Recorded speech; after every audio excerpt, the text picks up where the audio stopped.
I'm an author of 2 books, which I'll have up here, and most of what I'm going to teach today comes from this, so if you want, and we'll talk about this at the end of the day. But probably the most important thing is I've taught first grade for 23 years. So when somebody asks you if these things are research-based, well, yes, because I've been using them with my kids, and I can tell you every year I have a classroom of kids that just absolutely love math. There are 2 reasons that I actually pursued math and went into problem solving, this kind of thing. The 2 reasons, first of all, when I was in 3rd grade, I remember being told, oh, don't worry, you don't need to know math, you're a girl. You see, I haven't gotten over that one yet. The second reason came from my 2nd grade classroom, and back then our teacher, computation and math was synonymous. That's all we did. We'd walk in, she gave us a sheet of 30 to 50 problems. We solved the problems for people like me that could memorize them. It was the greatest class in the world. Got an easy A, just loved it. But at the bottom of the page, every once in a while, there would be that dreaded story problem. And most of the time, the teacher would say, just cross it off, it's too hard, you guys can't do that. Even she didn't like to do it. I'm convinced she didn't like it either, so we didn't. But occasionally, she'd be in that mood, and she would make us do the story problem, so we did what all of you guys probably would have done, and we took the 2 numbers and added, or we took the 2 numbers and we subtracted. And of course, half of us got it right, and half of us got it wrong. We had no idea what we were doing, but you know, that's what we did. And it took us many years later to realize the only math she actually taught us were fractions and percentages, because half of us got it right, 50% of us got it wrong. So that was her idea of teaching math. Those kind of things stuck with me. That was 1970. And when I look at our math today, I don't know that it's changed all that much. We have story problems. We address it. We talk about it a lot more. But most of the problems, kids can take the 2 numbers and add them together, take the 2 numbers, subtract them, and it's basically the same thing. So what I would like to do then is figure out a way, and this is what I hope I've done, to make it more relevant to our students. So here's a sample of what I'm talking about. I don't know if you can read it in back. It says Sasha has 3 cats. She gets 2 more cats. How many cats does she have now? Typical story problem, no matter what series you're using. I know you see problems like that, and it's not a bad problem, and we're jumping up and down and calling it the problem of the day. This is exciting, and the kids are looking at us like, you know, whatever. So while we're doing all of this, our kids are thinking, oops, where did my other thing go here? Oh yeah, we'll go ahead and do this one here. I'm sorry, we'll do the 2 problems first, and I'll show you what your kids are thinking. Benji has 5 cookies. He eats 2 of the cookies. How many does he have now? And again, that's a simple problem, but the students can take the 2 numbers, and if they get it right and remember to subtract and not to add, they're going to get that correct. So here's what your kids are probably thinking. Are you kidding? What person in their right mind owns 3 cats? And if you did, why would you get 2 more? It gets how kids think. You know, 5 cats, really? And then my favorite. What's wrong with Benji? And any normal kid would have eaten all the cookies. So, and that's what I certainly would have done. I've eaten all the 5 cookies. So the problem with our problems that we use, they're not relevant to kids. They're not interested in them. They just really don't care. So what I would like to do today with you is share some of the ideas of things I've come up, ways for you to create your own problems. And then the second part will be taking those into a multi-step and a more complex. And what you'll be able to do is take that and then move it up. So if you're teaching K-1-2, what you can do is take the basis of this and you make the numbers a little bit lower for kindergarten. You can make them higher for 2nd and 3rd, and you'll see how you build to slide that back and forth. So what I'm going to do, and this is why you didn't get a lot of handouts in the beginning, I'm not going to treat you like 1st graders. I'm going to teach you like 1st graders. Because I thought if I can model this to you and you can record it in a way that makes sense to you, that would make more sense than me writing it down in a handout. And then when you get home, you think, what did that mean? So, gosh, I'm dry. I feel like I'm going to dehydrate here. So what we do is we try at least twice a week, 3 times a week. It'd be nice if you could do it every day, but there isn't time. And take 10 to 15 minutes and problem solve. If we can get in 4 problems a day, 4 different kinds of problems, I would be thrilled with that. So I take my kids, if you have scrap paper for them to use, that's good, because just like you recording it and writing it down makes it stick with you a little bit better. But if you don't, if you have a chalkboard in your classroom and you do it on the chalkboard, that's fine. If you have a whiteboard, you can do it on that. If you want to do it on the overhead, I'm doing the overhead because I don't trust technology yet. I do have a whiteboard. I'm getting better. I'm being taped by my district here, so I'm witnessing I do use it. But the nice thing about this is no matter how simple of materials you have, there's never no materials required to do this. So what my kids do is we just take and we divide our paper like that into our 4 problems that we're going to do that day. Okay? So the first one we're going to do is called Old MacDonald. And you start off with Old MacDonald had a farm. Good. All right. And on this farm he had some pigs. I heard pigs up there. What would be a good letter for pigs? Pigs. P. Okay. He had 3 pigs, so we're going to put 3 pigs up here. All right, and he also had some cows. Cows would be good for cows. See, okay, so he had, let's see, he had 4 of the cows. And right now the kids have no idea what I'm doing and why I'm doing it like this, which is fine because they'll figure out quickly that there's a reason you want to do one or the other. Then we'll toss in a couple more animals. I won't make you think so hard because I know you're tired. So we'll do some horses. And how about some geese? And of course, it's more fun for them when they get to come up with the animals. They will yell out a million animals, and like you guys. But so anyway, these are the animals that he had. And I'll just do something simple like how many animals were there all together. All right. The problem with being in my classroom is you can never just give me an answer. And this is the key to what we don't do. We don't make the kids think about their thinking. If one kid yells out an answer, and that's not the answer you got, and I move on, what good did that do me? Okay, because you're still thinking, well, how did you get that right? I don't understand where that came from. So in my classroom, anytime if you're going to raise your hand, you're always going to hear, how'd you get that answer, or why did you do that? And they get used to it. The first couple of weeks, they're like, oh, every time you ask that. But they finally realize, if I'm going to raise my hand and volunteer, I need to know that extra part. I need to be able to explain to you. Because the good thing about it is, he might have done it this way, she might have done it this way, and they both got the answer correct. And that's the other thing is kids always think there's one way to get the answer, and there's rarely just one way to get the answer. All right, so we would start off with maybe how many animals altogether. I might say, what is there the most of? What is there the least of? Trying to get the vocabulary out there. Then we could talk about how many of the animals have 4 legs. When somebody gave you the answer, how did you get that answer? And you would have to explain which animals you chose because they had the 4 legs. How many had 2 legs? How many of the animals could fly? Last time I did this, I didn't have any actual birds or anything up there, so this actually makes sense. So again, just trying to think outside the box instead of just say sticking with greatest and least. Trying to think of other things that you could ask about it so that the kids have to think. It's still math. They're still having to think and add it together. And then you start asking things about how many tails would there be. And then you might have to discuss, does a duck have a tail or a goose have a tail or however you're going to do that. Now, I told you that I want to make it relevant to my students because that's the whole problem with a lot of these math problems. And actually where I live, there is a farm right outside our school, which is kind of cool when we study corn, but most people don't live by a farm. So I was in your pencil box, and I usually pick somebody over here. I was in your pencil box at lunch today. Of course, your eyes get this big. And when I was looking around the pencil box they had, and then I'll go through the same thing again, however many erasers, and immediately becomes more relevant to him because the one little kid's trying to peek in this box to see if this is actually how many whatever it is that he had and how much glue they have. And this time when I want to do it, though, I start making it more difficult because I might say I had a number less than 10 of something, so the kids have to start guessing and listening about it. I might say I had a number of crayons that was twice as many as erasers. So the kids have to think, well, why did you say 8? Well, 4 and 4 is 8, and explaining different things like that. So I've gone from doing something that's kind of basic and just right there to me not actually giving the kids the information, that they're going to have to do a little bit of comparing and thinking and process of elimination with that. Another thing that you can do is try, and I try as much as I can to get language arts into it, because anytime you can pull something else in. So I might say, how many things start with a vowel? And we might review our vowels real fast. How many things have even numbers? That is not language arts, by the way. How many 2 syllables in their names? Anything else that I can do to, pull it back in? If you say eraser, well, let's check that eraser. Does that have 2 syllables in it? It's just trying to tie those together. So I call those Old MacDonald. The next thing I'm going to do is by my name. And I have an odd name, so we'll stick mine up here. All right, and I need somebody else's name. Somebody yell out your name. Courtney, there you go. See? All right. So Courtney and I have to buy our name. Who do you think has to pay more? Why? She has more letters. That makes sense, doesn't it? And that could be right, except I forgot to tell you that vowels are going to be equal to $2 and consonants are only equal to 1. You still think it's going to be Courtney? Possibly. Sometimes the names are a lot closer. That obviously Courtney has a whole lot more letters, so we're going to figure that out.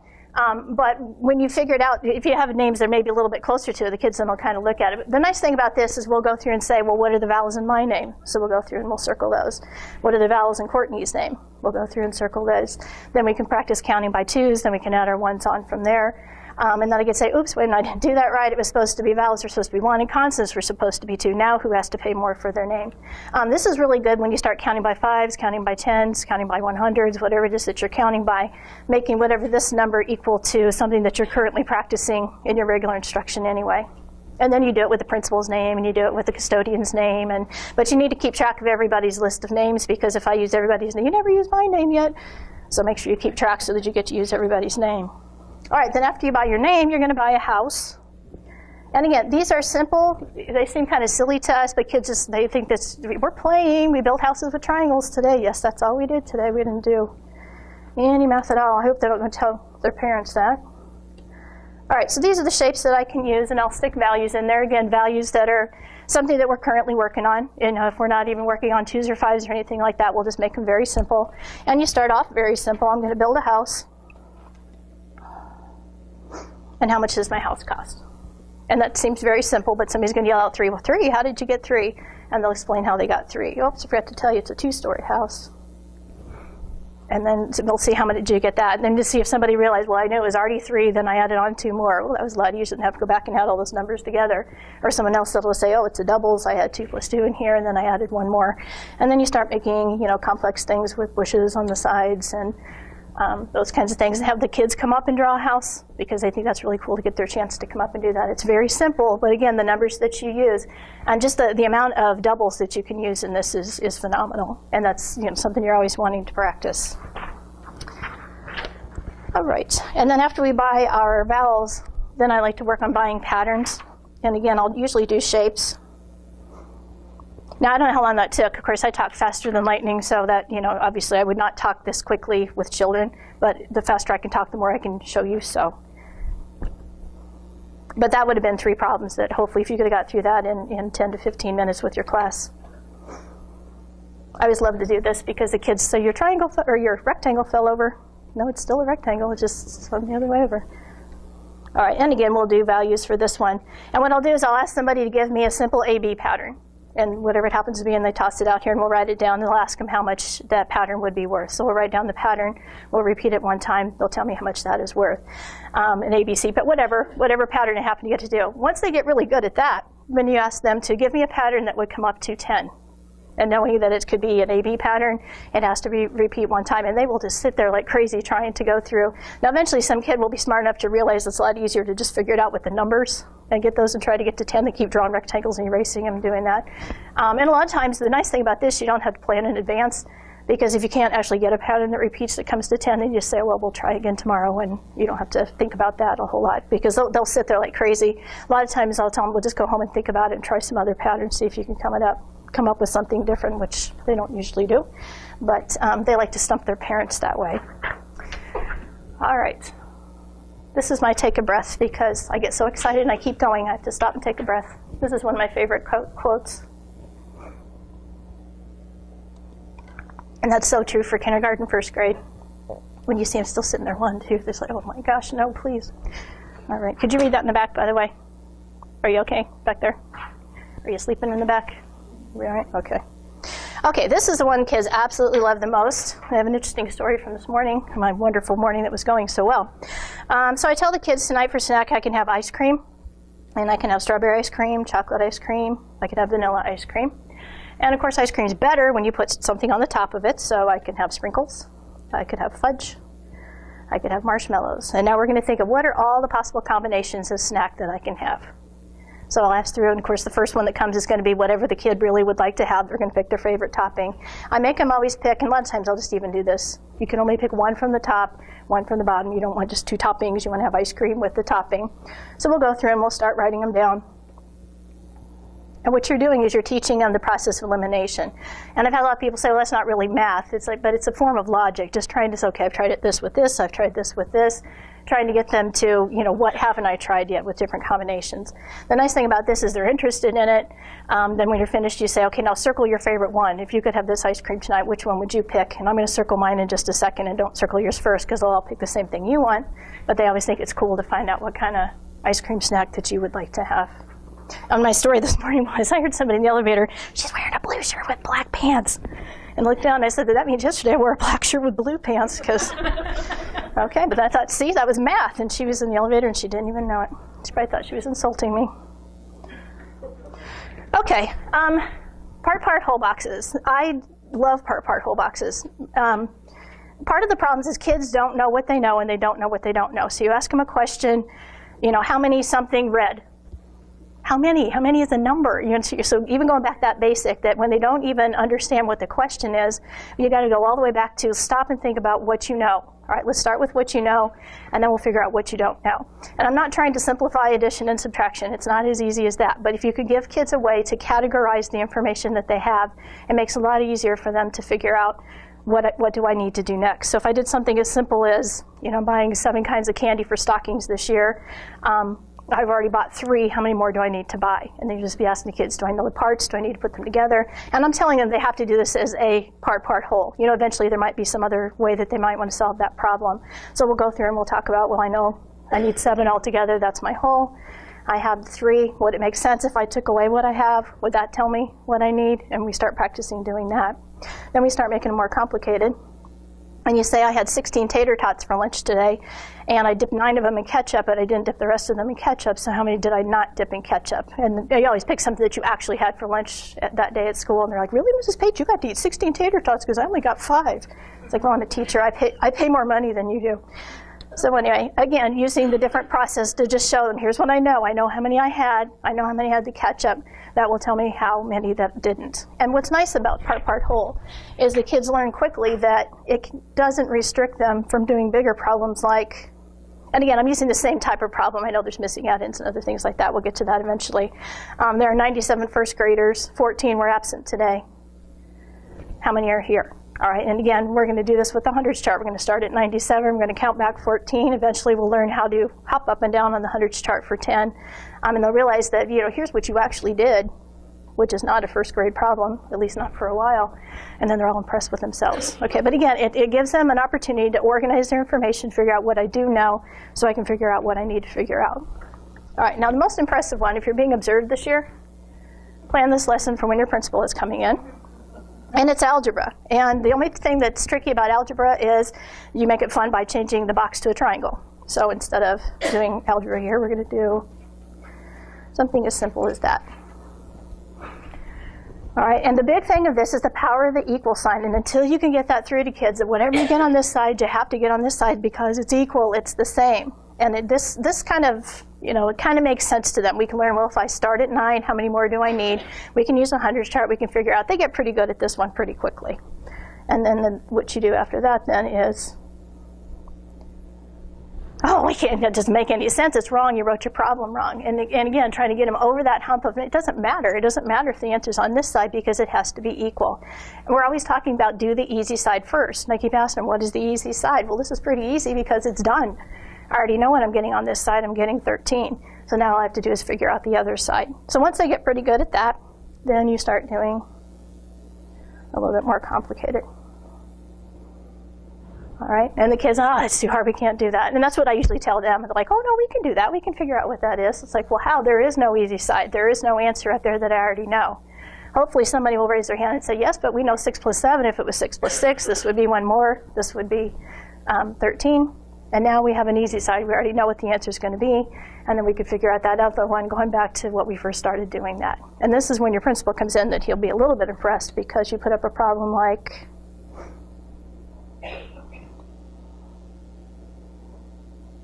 not in about most first grade classrooms, but you don't usually walk in and see that kind of a problem on the board.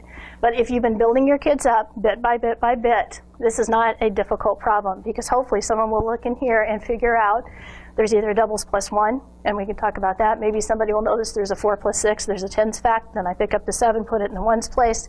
That side was easy. You know, when did your first graders ever say 4 plus 7 plus 6 was easy? And actually they made it that way. So now I've got 45 minus something to get 17, and I can use my hundreds chart to get that answer. So again, you're just building them up, and really all you're doing is teaching the power of the equal sign, that whatever I get here is what I need to get here. Okay, but it's very impressive, and believe me, you'll get phone calls from your parent. What are you doing with these problems? I have to stop and think with these, and my kid's doing, because the first thing you do is take this home now, show it to your parents, and make sure that you can, you know, make some problems up for them to solve. Parents love it when you do that. I'm kidding, they don't like it when you do that. Okay, time to take a breath again. I ran across this, I don't know who made it or whatever, but I thought there were some interesting things here. Sometimes don't you just sit here and think, why am I doing this? Why am I going through all this? Why don't I just open up the book and teach it like everybody else does? But we don't, because of these reasons. Figuring out what problems mean without giving up. You know the kids that sit back there and just, I don't have to do anything, somebody else is going to give the answer. When you do these kinds of problems and you're talking about tater tots that you ate at lunch, everybody ate lunch today, they're all excited about it.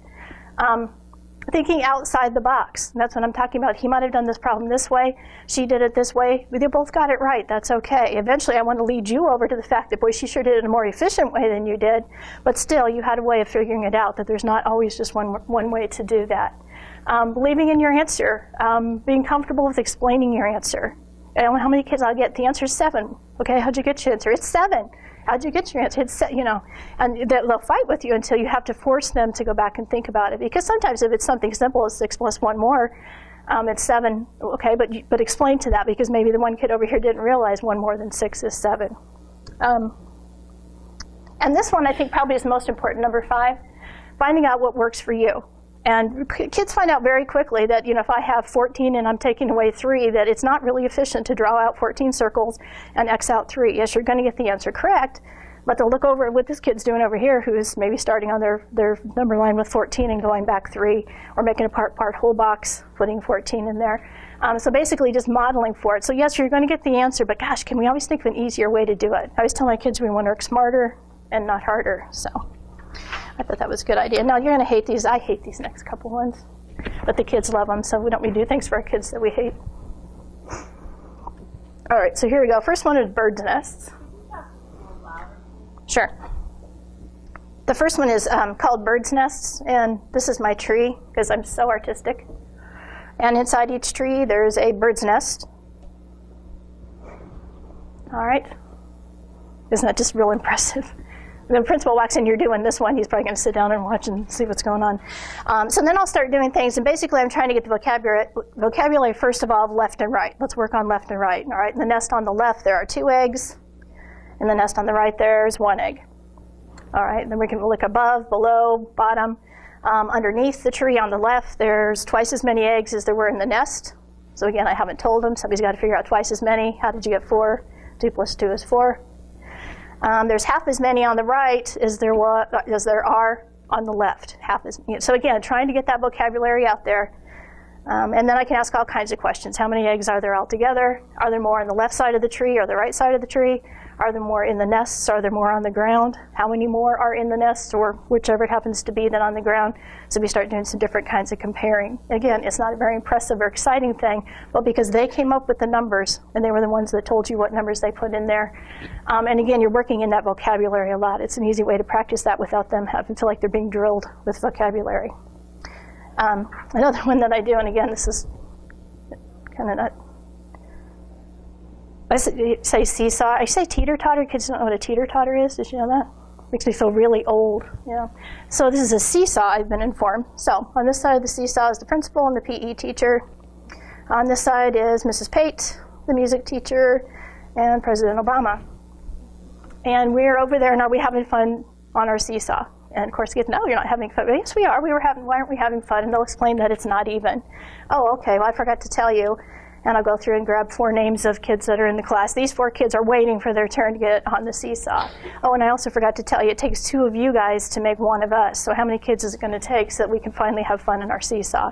And then to start calling people out. The principal got called to the office.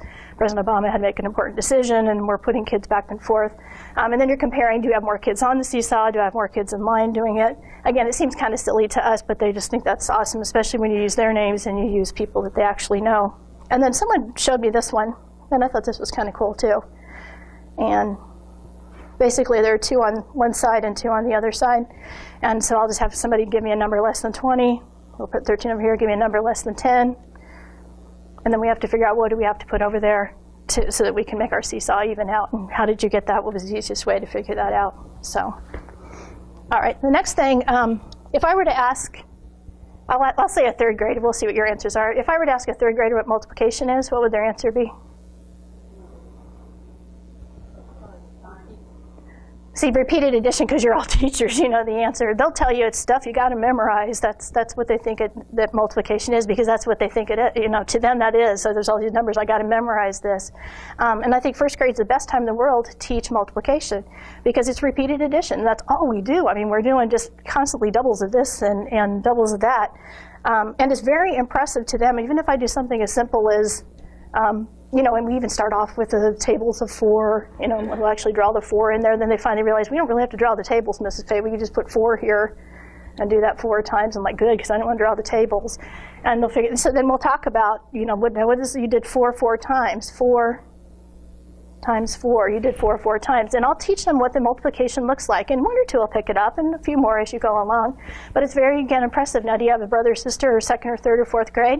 Take this home and show it to them. Show them that you know how to do multiplication, because they think it's just a bunch of things that they memorized. And the kids get very impressed with their knowledge.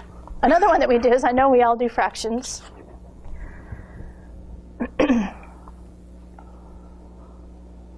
All right. And so we do the usual, and we color it in, and we talk about how many did you color in. 1 out of 4. I'm more excited when I teach this, actually. But so you know how this works. We had 1 out of 4. The one thing that we don't usually do is talk about how many did I not color in. Because if I can figure this out, then I might as well go ahead to the next step. How many did I not color in? Well, I didn't color in 3 out of 4. And it just amazes them. You have to do like 3 or 4 of these, and the bottom number keeps not changing, and they can't figure that out, because I didn't change how many pieces there were. And just taking this one step further. Again, will all the kids get it and understand it? No, but several of them will, and the next time a few more will get it.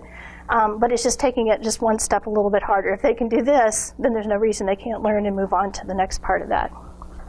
Another thing I like to do is I like to fire out kids, and I will do this, but I don't know your names, so I'm saying give me a number from 1 to 10, or we could do 1 to 15, I suppose. And then we'll just go through and we'll write the numbers down, and they'll say, okay, use your greater than and less than signs, and just go through and do them. And we'll just go through and talk about, okay, 7's greater than this one, and just whip them down just to review the alligator jaws, we'll call it, but greater and less than. And then this one, I've had people complain at me for this one, so if you don't like this, just don't write it down. All right, if I tell my kids that a triangle has to equal 10, and I love messing with their minds because, like, you do this. No, your triangle's upside down. Does it have 3 sides? Is it still a triangle? Okay, then we're all right. And I'll just make up whatever numbers. So what does the other side have to be if my triangle has to equal 10? A lot of people don't like this because they're not proportionally correct. No, you're right. So if I did one like this, which is really fun, there's nothing wrong with your triangle. It's too tall. You know, it's probably all right.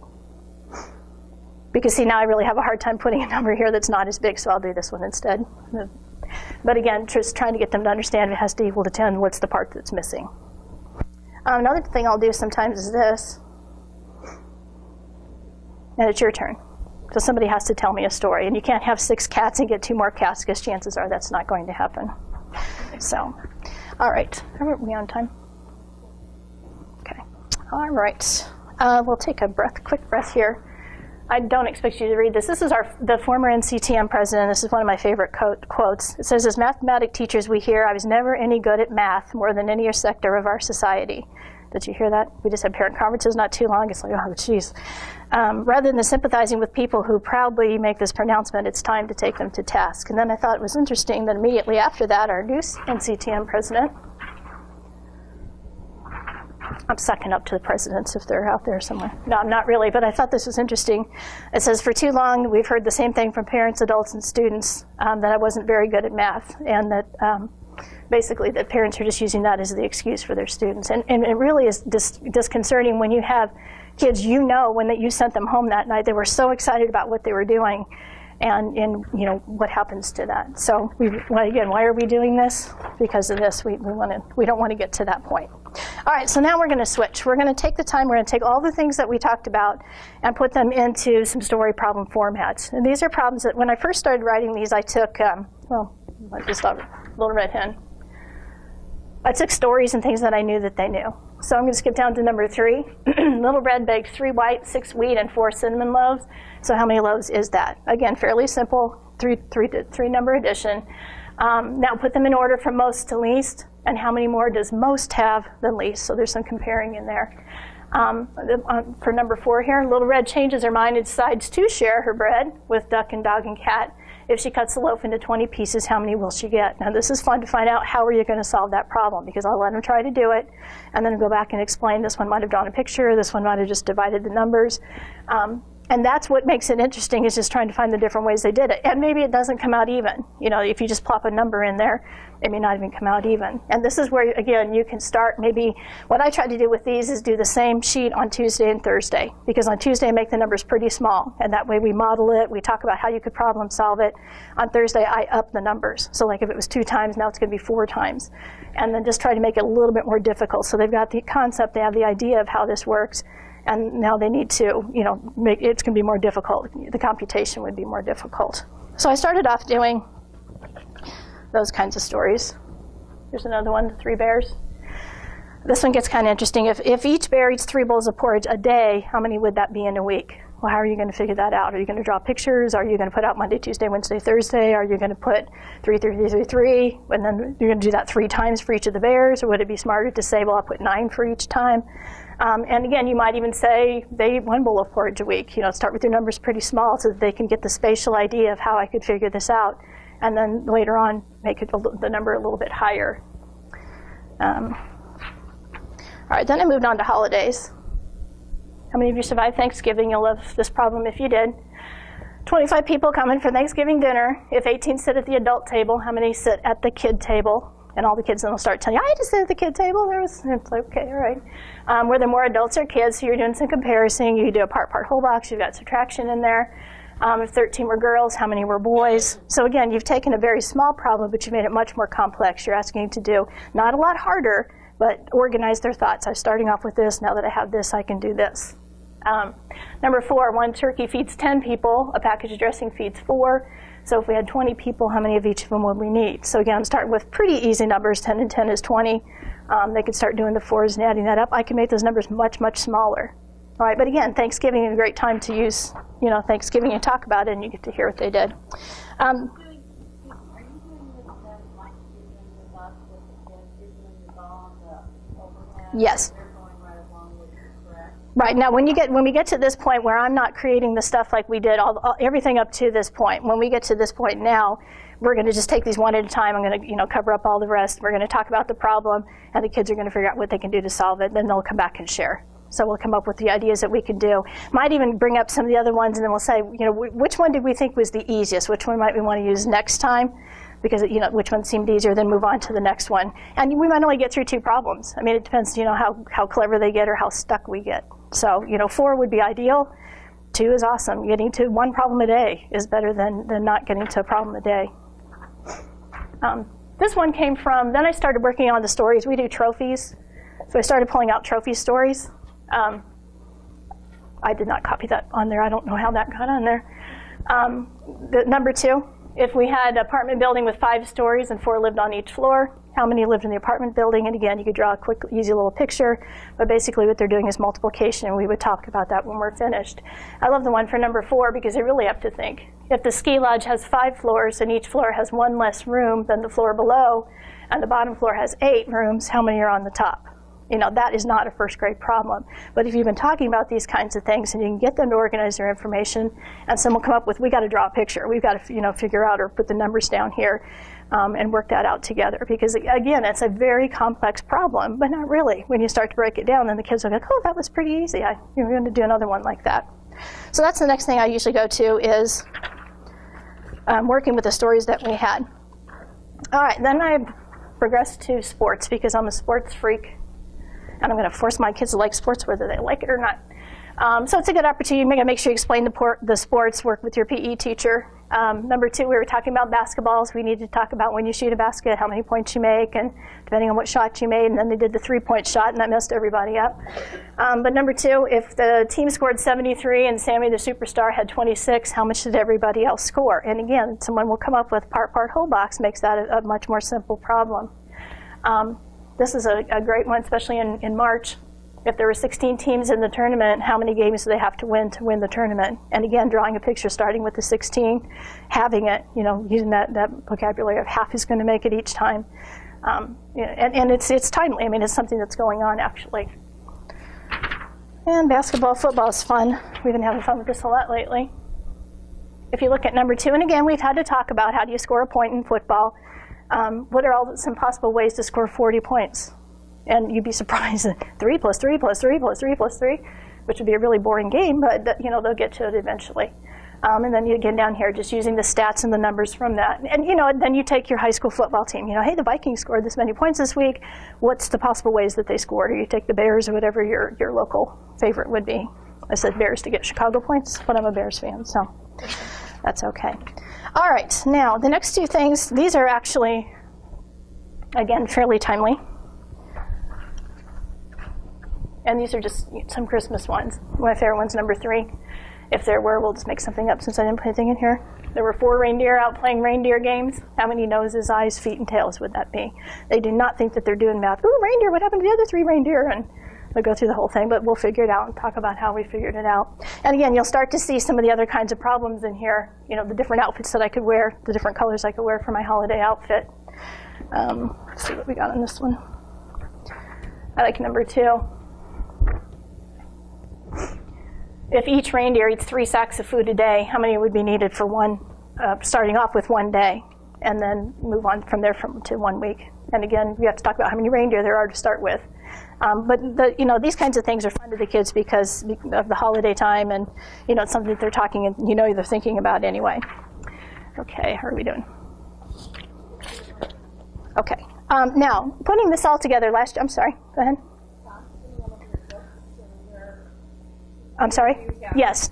Yes, I didn't want to plug myself till later, but I didn't pay her to do this, I swear. Now, the first book that I came out with, just so you know, the front part is everything that I just told you. It explains the kinds of problems and how you do them and what they look like.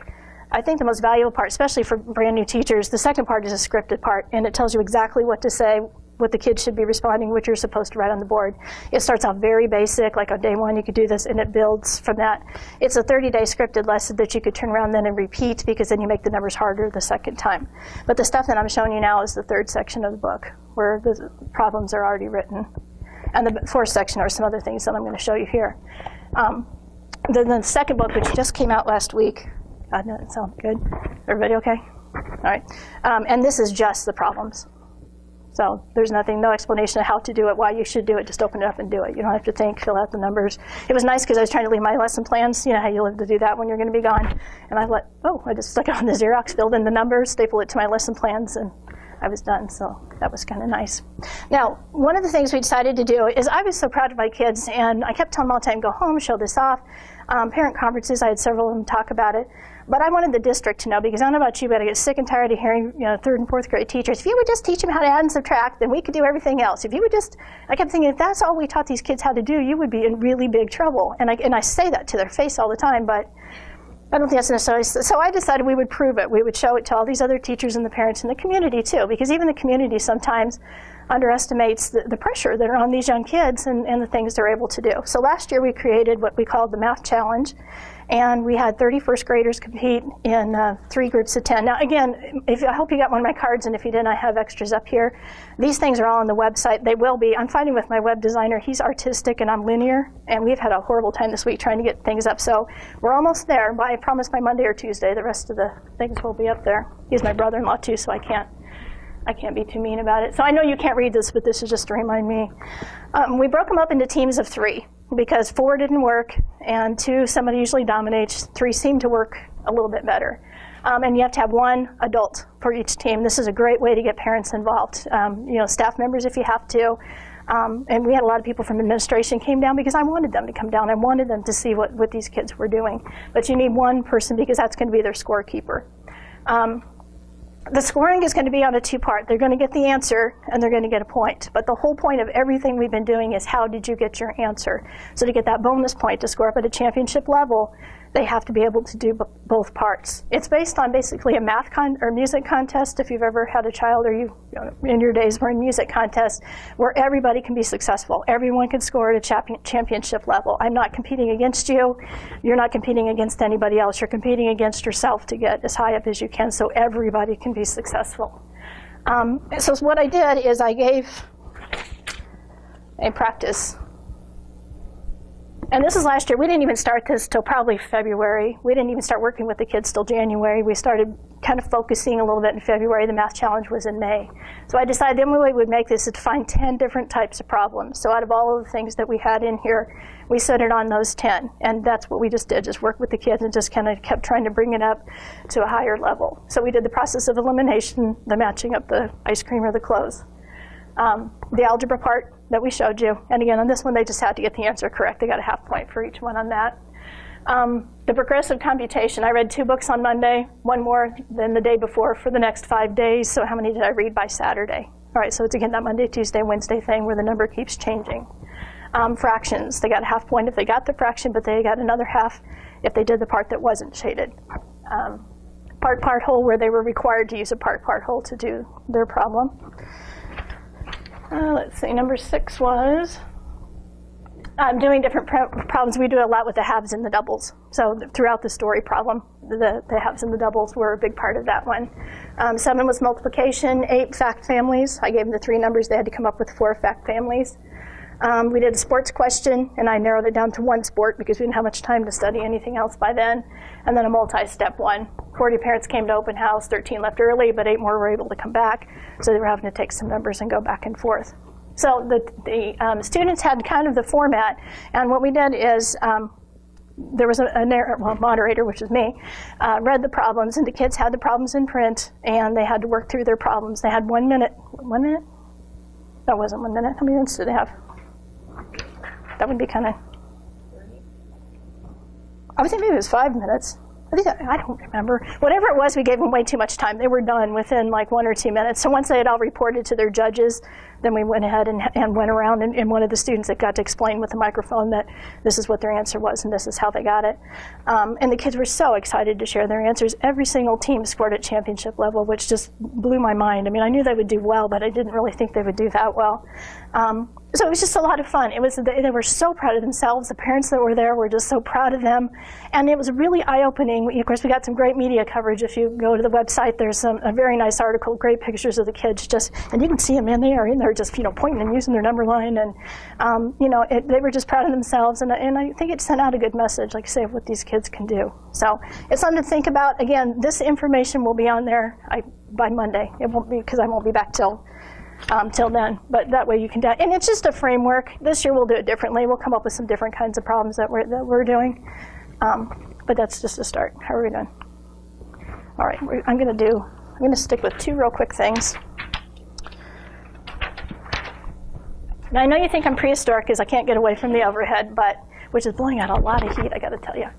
One of the things I like to do with the overhead is confetti, because kids don't even really know what an overhead is, and you drop confetti on the thing, and it's really big, it just blows their mind, which is ridiculous because you have an interactive board where dinosaur things are, But anyway, I'll do this, and I'll ask the kids to give me a math problem that matches what you see. Anybody?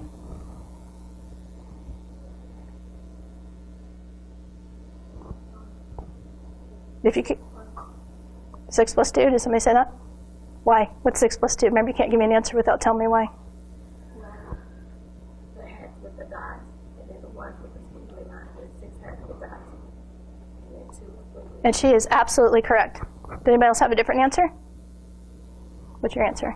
4 plus 4. And how'd you get that?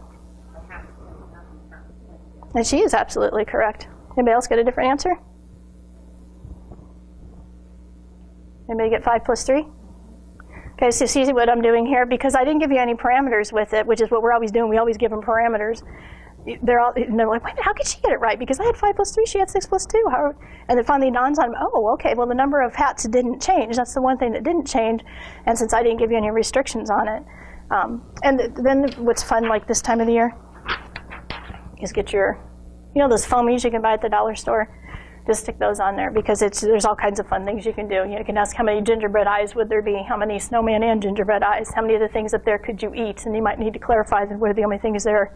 You're not going to eat the snowman, okay? You're not going to. And like I say, it's very simple. It's very cheap because you can get the bag of whatever it is for $1, and you have the kids come up and do it. Okay, you come up and don't put the whole bag up there because they'll put the whole bag up there. limit what they can do and let them come up with the problems and do that. Again, it's very simple, but it's just making them think outside the box, because I didn't give you parameters of whatever, and I could have somebody say, think of a question. How many, you could say, how many stars are there? Well, how'd you get that answer? I counted by 2s. Okay? One of my favorite ones is a graphing activity. And again, it's all about making it about the kids. And usually I give you graph paper and make you do this, so I'm just going to speed through and do it. If you do that big 1-inch graph paper and start with a happy face in the bottom left corner, so we got to review left where that is, bottom, make sure we know where that is, and start down here. And then you put a 1 on top of that.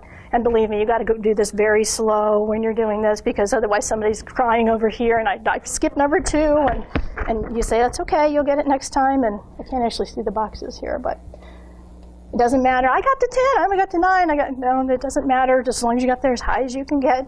So we start off with that. All right, the next 2, the happy face, you're going to put the letter A. And I always use capital letters, even though I say the things that we're going to be talking about don't actually start with capital letters and not titles or not names, and I go through and I tell them a letter to put in each box. And if a lot of times I'll just put the piece of graph paper up here and I'm doing it just like they are, and because it's not big enough for them all to see, it's easier to write down the board the letters bigger, because this part is a little bit harder. And do not tell them what these things stand for, because if you do, or if you tell them the category, they're going to all start yelling out things and they're not going to be paying attention to you anymore. So once you get all the letters down there, now I'll tell you what the category is. And the category is going to be fruit. We talk about it's a title. It starts with a capital letter. Titles are usually up here in the middle. We'll spell it as best as we can and go through all the sounds. And now they're all buzzing about what these things stand for. So like I say my warning to you, do not tell them the title before, because they'll be, no, orange isn't orange. It stands for, I don't know what else it could be, but. All right, so then I'll go through and I'll explain, all right, these are the different choices that you can have, but you can only choose one. All right, and I'll go A is for apple, O is for orange, G is grape, CH is cherry, P is peach, and B is banana.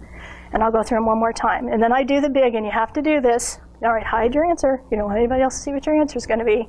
And you have to circle 1. And you do that for 2 reasons. The first one is you'd be shocked by how many kids, by the time you get to them and you say, what's your favorite? And they look at you like they have no clue. It's like, it's your favorite. How do you not remember what your favorite is? I don't, because it's panic, because it's all looking at me. So that way if they circle it, they can just look real fast and say, oh, G, I circled G. The second reason is if, she's the most popular kid in class and I want her to like me, and she picked cherry, I'll probably pick cherry too, because I picked cherry too, and then next thing you know, you got 20 cherries and you have nothing else. So make the kids hide it. Nobody has their answer. You get to circle 1. When we first start doing this, and again, the first couple times, everybody's not going to get their graph in there.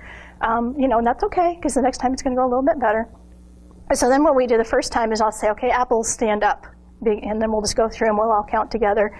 We'll say it was 5. So we'll go up here and we'll do a stop line. And that's really important, because if you don't, this little kid who's coloring like this, who's never going to get this line colored in because they're going to be so meticulous. So I said, just do a stop line, turn your paper, and then you do this, because otherwise they'll be there forever doing that coloring. And then we'll go through each one of these. And then eventually when you're finished, you have a graph that looks like this. And of course, theirs won't necessarily look like that. I don't want them scribbling on the whole thing, but you see what I'm saying, trying to do it a little bit quicker.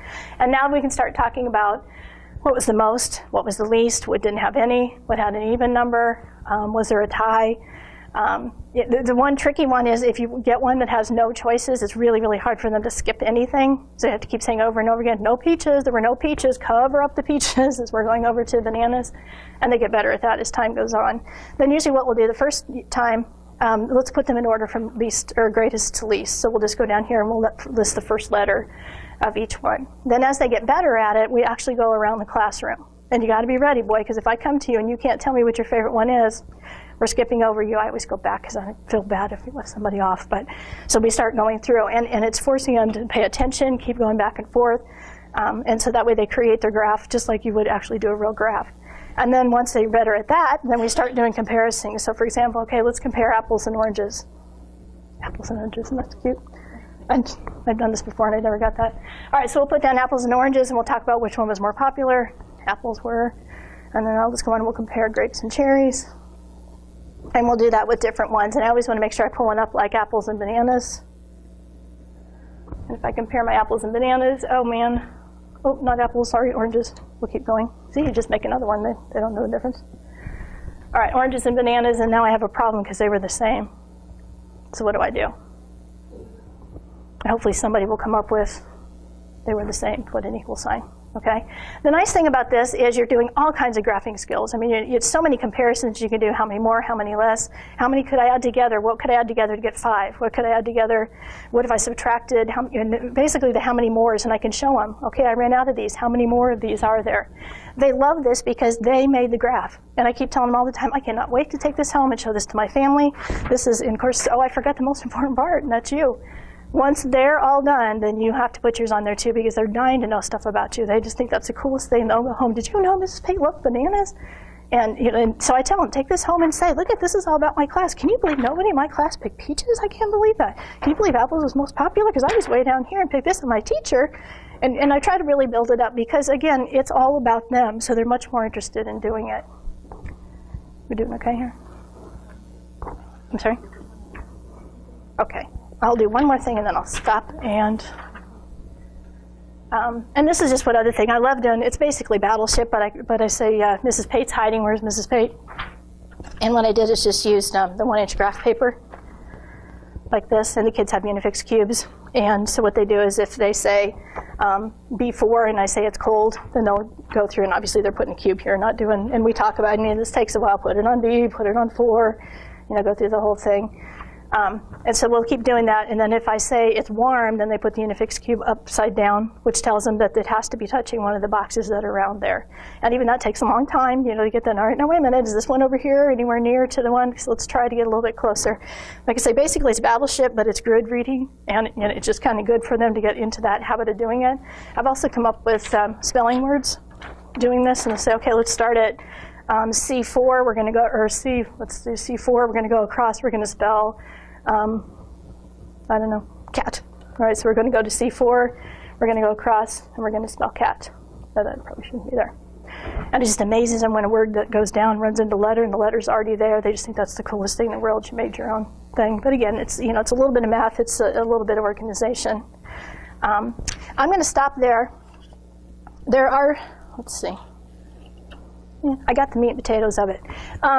Basically, if I could just review a couple of things, just taking that little extra time to make it relevant to the kids and their interests and what they like will get you the biggest rewards with it. They cannot wait to sit, and occasionally you can't do, really, we can't do our thing today? We need to have a name for it. I need to come up with a catchy name for it, because the thing today just doesn't really sound that impressive. But they get disappointed. They want to do it, and they like to show it off. I think it's great for them. Now, if you're like me, because it sounds great, and you're going to go home and you're going to say, I'm going to do that, and Monday morning your desk is going to be covered because you had a sub. That's why I wrote the books, because I've had people ask me to do it, and you open it up and you read it. And again, I know I'm doing a plug for myself, but trust me, when you get home and you start getting busy, that's the way it is. I mean, it's much easier to do that. So this is the first print. It just got printed last week. So the title, I'm so proud of the title page is backwards, but it's still there. I mean, everything is on there, and the copyright got prominent, yeah. Anyway, everything is in there. These are all available at both of them. This one is Amazon. Both of them are at Lulu. This one is $15 and this one is $5. It's more than that online, and you have to do shipping. But since the title page is backwards, and I do have some of these and very few of these today, if you're interested in doing it. But if you will go online, and again, that's why I gave you the card, and if you didn't get one, I have some more up here. There are sample pages that are on there because you can talk to your maybe principal and order it for you. There's samples from each of the sections from this book, so that way you can have the the write-ups, you can have some scripted parts and show that, and then there's a sample page from this one too, that's just the format of the lessons. So at least you'll have those things. And then again, the math challenge stuff I will get up there within the next day or so when I get back.